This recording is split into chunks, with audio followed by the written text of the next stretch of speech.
When you think of Sceptre, you probably think of those monitors listed on Amazon for sub $200 to $300 for what they claim to be a pretty high performance 1080p or 1440p style monitor. But what you don't really think about are technologies leading the market, like this Sceptre C32 Nebula that I have sitting next to me. And this massive 32-inch monitor not only is pretty beautiful and it's sleek white, but it offers some HDR features that I know many of you have been asking for. And those are coming up in this video with HDR 600 and 1000 on this bad boy.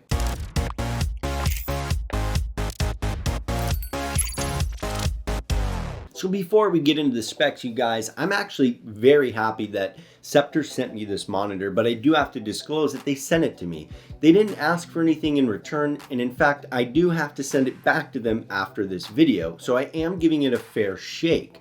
I do want to put, kind of grind their gears a bit and actually put this to the test. But as I've been doing more monitor reviews, most people kind of shake their head at HDR 400 and don't really pay much attention to it because it only requires a certain peak nit of brightness, 400 nits, and a good pleasurable HDR experience does require at least 1000 peak nits of brightness.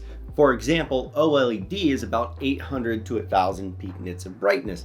So that's where a monitor, well, potentially a monitor like this C32 Nebula from Sceptre comes into play with two different HDR settings at HDR 600 and 1000. So as I said, it's a VESA certified HDR 1000, 32-inch, 165 Hertz, 1 millisecond or up to 1 millisecond motion picture response time. It is 2560 by 1440p resolution and does support adaptive sync for both AMD, Nvidia, well, and a third, console gamers now. While this is an edge-lit VA panel with 600 peak nits of brightness, it does offer some creature comforts and some advanced features that you might enjoy if you're looking for them. And those, of course, would be the fact that it's 99% sRGB, which we will be testing later in the video. It does have an ambient light sensor for the room that you're in to adjust brightness dynamically. It does have RGB on the back, so you can adjust that if you have some RGB lighting in your room. It does have built-in speakers, a fairly ergonomic design with some tilting capability and height adjustment. It's VESA mount compatible, so if you want to mount it to that desk mount or wall mount, it is capable. They boast an anti-flicker technology, a blue light reduction technology called blue light shift. And then of course, despite some of the advanced gaming menus, they do give you some good presets, but I'll be the judge of that. And one notable mention for you guys who are concerned about the I/O on the back, this guy packs 3 HDMI 2.0s, 1 DisplayPort 1.4, a USB-C connection, and then of course it has that 3.5mm headphone jack, which leads me to tell you that there is a speaker built in, so you can use this as your speaker in a pinch if you're watching some content or maybe sharing it with somebody else watching a movie. And then last but not least, there are some monitors I love that have this feature, but of course the 1000R curve that you can see, overall the aesthetics are fantastic on this guy, and that was probably the #1 thing I noticed when I pulled it out of the box. But I want to talk more about the actual performance because I really want to know and dig in and see how well this monitor performs. So let's jump in, you guys. I have menus and setup coming up. We're going to test out how well this thing calibrates and what it looks like after it's calibrated. So I did pull up the SpyderX calibration tool and gave this guy a simple calibration. I didn't go too in depth here. I think you'll be happy with what I found, but I did notice a couple things while doing so. This guy is extremely bright, and I wasn't even in the HDR setting, but outside of the box at 100% brightness and backlight capacity, I mean, this thing really kind of blows out the picture for you. So I had to dial that back quite a bit, even though my room was extremely bright as well. So aside from the actual color accuracy, I also learned that the sharpness needs to be turned way up on this monitor because the picture is a bit fuzzy without it. And then if we look at the actual sRGB scale, what we see is more than what they advertise at 100% of that sRGB scale, fitting in quite nicely there. And then we see NTSC at 80%, the Adobe RGB at 83%, and then that DCI-P3 actually scores better than some of the more recent monitors we've reviewed at 89%. It did fairly well as far as color accuracy goes, but that's only part of the actual equation. There's more that plays into that factor than just raw numbers. So we'll get into that a little bit later.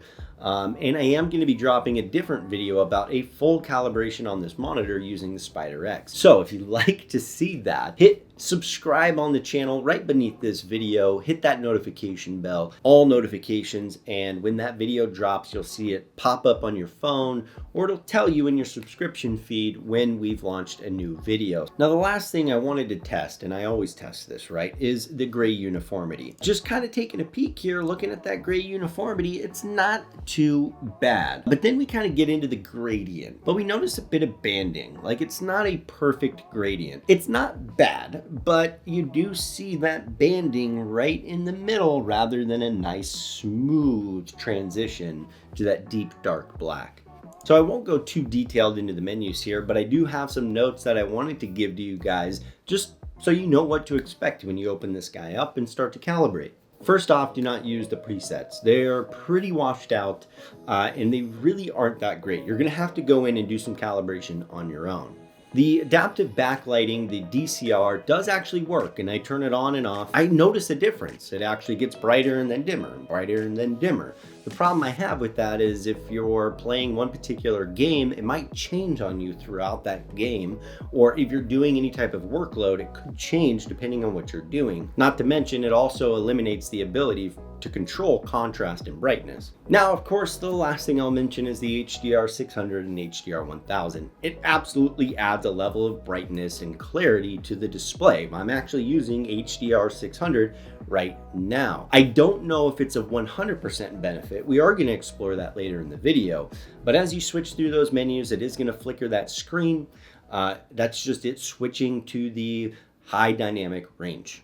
Okay, so enough talk about all of the ins and outs of the monitor menus. Let's get into something that's actually exciting, and that's going to be the motion testing. And of course, I pulled up Blur Busters here.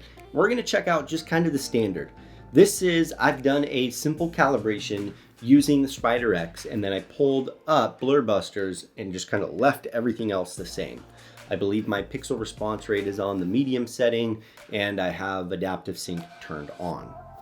And right off the bat, what I notice is the top two frame rates, the higher frame rates, actually aren't performing that well. There's a lot of like stutter. There's a lot of ghosting and overshoot. This top frame is massively ghosted, but that lower frames per second, the like 35 frames per second, I mean, it's looking fantastic.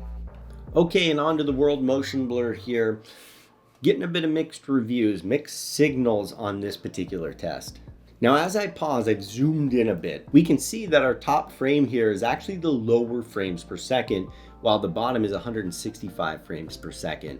And as we pause, you'll notice that that top frame is actually outperforming the 165 frames per second. It's just like the motion test we saw before, where the higher the frames per second, the harder time it is having trying to eliminate that motion blur or refresh your pixels. Okay, well that then leads me to think, well, maybe we can dial in that pixel response rate and just get better pixel overdrive performance. So what we're gonna do is start by testing at the lowest pixel response rate off, all the way up to the highest, which is high. So there's 4 settings: off, low, medium, high, which is pretty good. Most monitors only have maybe 3, some of them only have 2. So that's actually a benefit here.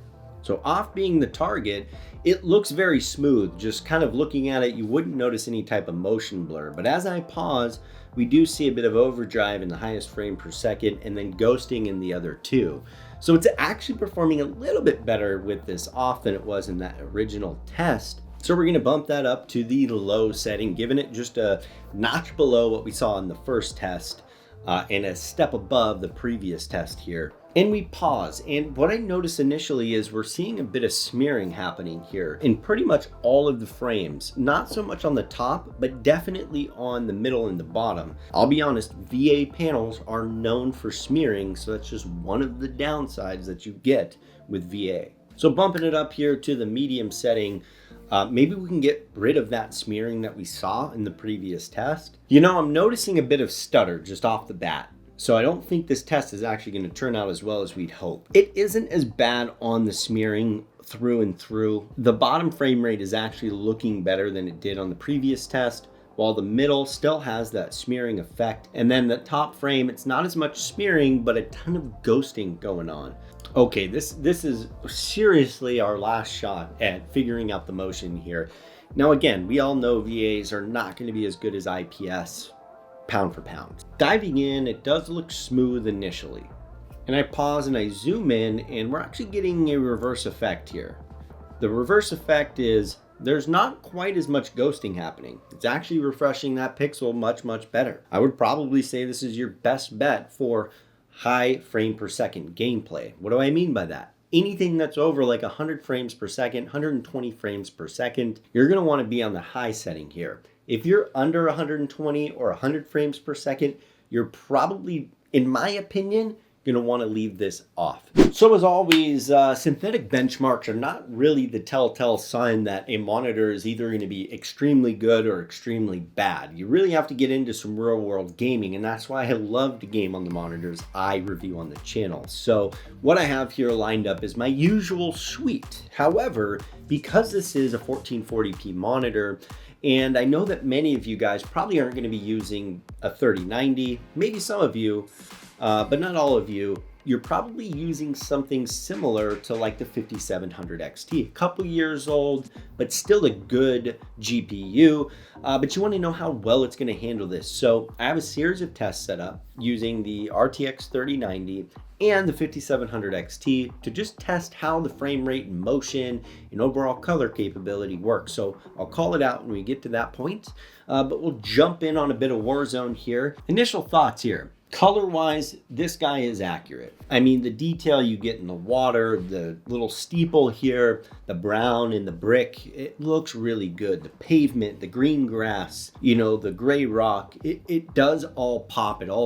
The contrast on it just really keeps those colors very accurate and very tight. So that is the benefit of a VA, I will say that. So I just have to make a comment here on this particular interaction, you guys. I'm down in the basement here. I'm down in the showers in Warzone. You notice that it's actually pretty dark. VA panels can actually crush black detail. I can't make out a ton of the detail up the staircase or against this wall if the lighting isn't right. And believe me, I turn up the brightness, but it just blows out the detail as well. And then this little fun interaction, this gem, here I am, I'm gonna pick up my loadout, turn around, see another guy going for his loadout. It's 2v1. We're definitely taking this guy out. So I throw a bit of thermite, and I'm gonna pause here, you guys. At any point in this interaction, I never felt like there was a lot of ghosting or smearing or motion blur happening while I was actually playing. Now, there is one thing to report here that is negative. My adaptive sync is on. I'm receiving like 130 plus frames per second.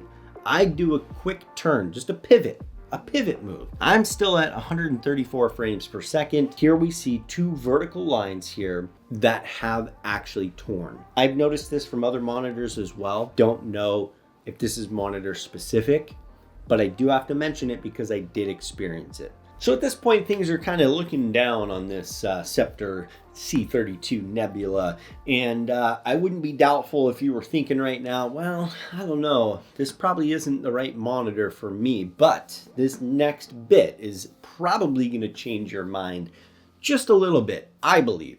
And that's when I hooked up the AMD 5700 XT. I've had this card for a couple of years, and I'm glad I used it for this test because I was actually quite pleased with what I found. I jumped into a bit of Vanguard. Pairing it with this 5700 XT and the adaptive sync on the monitor, I have to believe that Sceptre probably uses AMD Radeon, I don't know for sure, as their main benchmarking for this monitor. Because even as I stopped, I mean, I'll stop multiple times as I'm sprinting full speed towards the opponents, and there's zero ghosting and motion blur happening. Now, I can probably find some pretty rough parts here, but even as I'm scoping in and shooting this bot here, I'm moving pretty fast, and I don't see any noticeable ghosting, motion blur, or smearing happening. And the fidelity is almost the same as a 3090. Now, don't get me wrong, it's not the same fidelity as a 3090, but when you're playing a game like this, you don't really notice that the blades of grass aren't perfectly clean cut. You know, you're more focusing on your opponent. And I'll stop a little bit further as I engage this guy here. And I'm kind of trying to shoot around the rock, and as I pause, it's clean. But that was my experience. And the saving grace of this particular monitor is the fact that with AMD, it actually performs extremely well. Better, in my opinion, than Nvidia. And that is a win in my book. As a comparison, I do have the RTX 3090 here, played a bit of Vanguard multiplayer. And as I'm moving around, my first pause, this is just how it is, you guys. My first pause on this 3090, and you can immediately see that smearing and ghosting happening. Like, the technology that Nvidia uses just isn't really factored into how well this monitor performs, which also tells me that if you're a console gamer, because they use AMD and Radeon graphics, you're probably going to have a better overall experience motion-wise. Now, I am going to make a video using the PlayStation 5, and I have one prepped and ready on the Xbox Series S, so hit subscribe and hit notifications, all notifications, so you can see when that drops. That's, of course, if you want to see the new video, or if you're also a console gamer. So let's move on, you guys, because there's a little bit more to talk about here. Okay, well, it's pretty hard to fail at motion with a game like Valorant. So I played a couple rounds, and this is what I found, you guys. Once again, the color in Valorant is fantastic. But here I am doing a bit of motion testing, world motion blur testing in this game. And as I pause, you do see a bit, and you can see it up here on this chimney. You see a bit of ghosted image, world motion blur happening. But in other cases, it's perfect. I mean, the edge of this corner and the brick and the detail is lining up. We're not seeing 2 to 3 images. And I will say the colors are just sharp. Look at this paused image here. The green on the bush, the neon, actual glow to the walls here, the brick, everything's coming together very well. And it's not a graphically intensive game, you guys. It's meant to give you massive motion handling capability. And I pause on this double kill interaction, and right in the middle of my shot, it's holding up extremely well. I mean, teeny bit of ghosting off into the distance with those buildings, but not so much that I'm concerned. I'll just reiterate, again, with the RTX on my tests, I found that fidelity was better, whereas AMD and their FreeSync technology matched up better to their adaptive sync on this particular Sceptre. Well, okay, we're at the long-awaited HDR test using that HDR 600 and HDR 1000. And of course, I'm using the RTX 3090 because fidelity-wise and HDR capability, it just can't be beat. And we want to push this thing to the max with its full capability. So I turn on that HDR color setting within Windows, and I fire up that Metro Exodus Enhanced. And this game here, you guys, is engineered and optimized for RTX 30 series. And as always, I love the fidelity in this game, the amount of detail they put into it. Now, this is HDR on, and we saw this early on in Warzone. But with HDR on, and we're on the HDR 600 setting here, we enter this tunnel. And this game's a dark game to begin with. But as we enter, we almost can't see anything else going on around us. And again, when HDR is on, you get no further calibration in the menus. And this is an area I would tell Sceptre, if you're listening, we need some additional calibration here under HDR. The ability to improve brightness and or contrast, bring out that white level in the actual monitor. And I'll show you what I mean here. So I'm playing through the game and I get to a part that's inside. It's very dark and I figure, well, this is a controlled setting. I can probably test HDR versus non-HDR and kind of see how bright or how much contrast we can get with non-HDR. So I turn HDR off and jump back into the game. And look at that. I mean, just look how much detail we're pulling out. This is the reverse effect of what we've seen in previous tests on other monitors. Now, the HDR gives you just that deeper tone.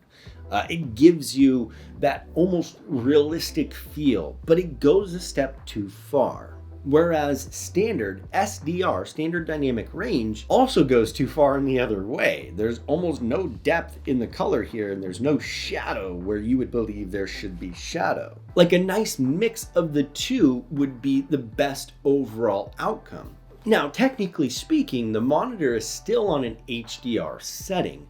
I'm just telling Windows not to display HDR full range color. So the game itself is not in HDR. It's actually in a standard dynamic range, meaning it's probably going to produce this brighter image because it's not going to get as bright or as dark because of that contrast limitation. So here's another example. My HDR is off in Windows, and then I will go ahead and turn it on just to give you an example of what it looks like.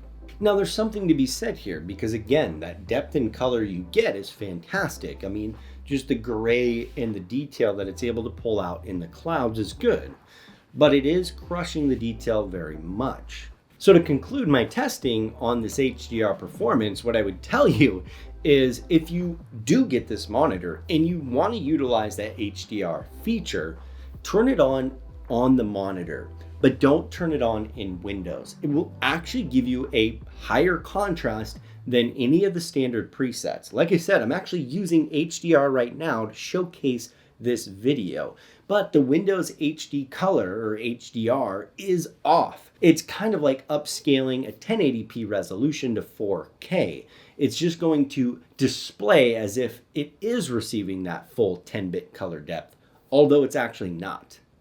You know, there's so much more that I'd love to test on this monitor, and that's why I'm going to be doing a couple more videos, you guys, some around console gaming and additional calibration.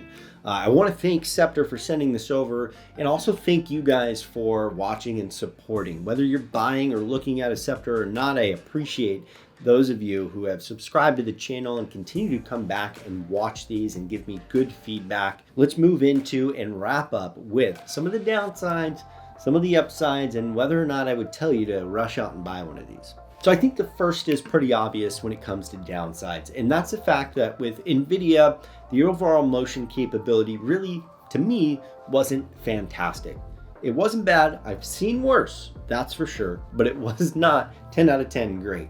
It's probably like 6.5 out of 10, which realistically leads me to some other options.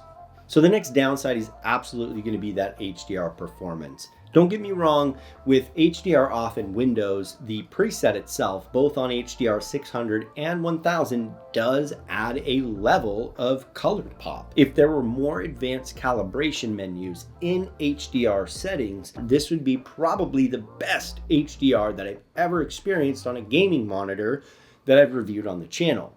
Okay. Now we get to move on to the good stuff, because there were some really good things, in my opinion, that this monitor did. And the first is going to be the fact that with my 5700 XT, the motion was borderline perfect. I had a fantastic experience. I can't praise it enough. And I wish I actually took more video to show you guys that. But I think it speaks for itself. Every pause I did and every interaction I had, the motion was spot on, and I could tell immediately when I switched over to this AMD card, it was just miles better. The second benefit is going to be the fact that this is absolutely the brightest monitor that I've used, hands down. There's not much out there that really competes with that is this price. I mean, you look at some of the Asus or Acer monitors that are that bright, you're talking over $1,000. Now the last bit, and I think something that drives up cost that most people don't really think about, are the features that you get. So the features being that it can be wall mounted, it is VESA compatible, it has RGB color, it's 32 inches in size, which is a really, really big display, and it has that 1000R curve for more immersive gaming. And then to top it all off, it has great cable management and it is fully adjustable. And I might add that it's actually built extremely well. So if you need something that's solid on your desk with more features than just a standard monitor, this is it. This is the one that will offer those advanced features for a reasonable price when you factor in everything considered. Now, I've been debating this, and I wish I had another month with this monitor to tell you guys exactly how I felt about it. And I wish I could just test it day and night, day and night, day and night. But I've got a stack of monitors over here, 3 deep, and I've got to get to them. But I'm a bit torn. I like the monitor. I think it's a good buy. However, I would absolutely tell you there are other options out there. So what I'm going to do is I'm going to put, some links down below to some of the monitors I've reviewed for you guys to check out that I would say would be comparable to this experience for a similar price. I'm excited to maybe test out a few more Sceptre monitors because I know they make plenty. So keep an eye out, you guys, because I will be testing more Sceptre monitors, and I will be putting out more videos related to console, with this monitor, and with many to come. I'm actually looking at the Gigabyte M32Q here, and I have some other stuff happening as well. I did also get a PlayStation 5 to be able to test out tons of games for you guys. So that just tells you what I'm planning to do for the next year of 2022. So thank you guys for watching this video. If you have any questions, put it down below. Any comments, concerns, put it down below. I'll get to you as soon as I possibly can. Otherwise, share this with all your friends, and I'll catch you in the next video.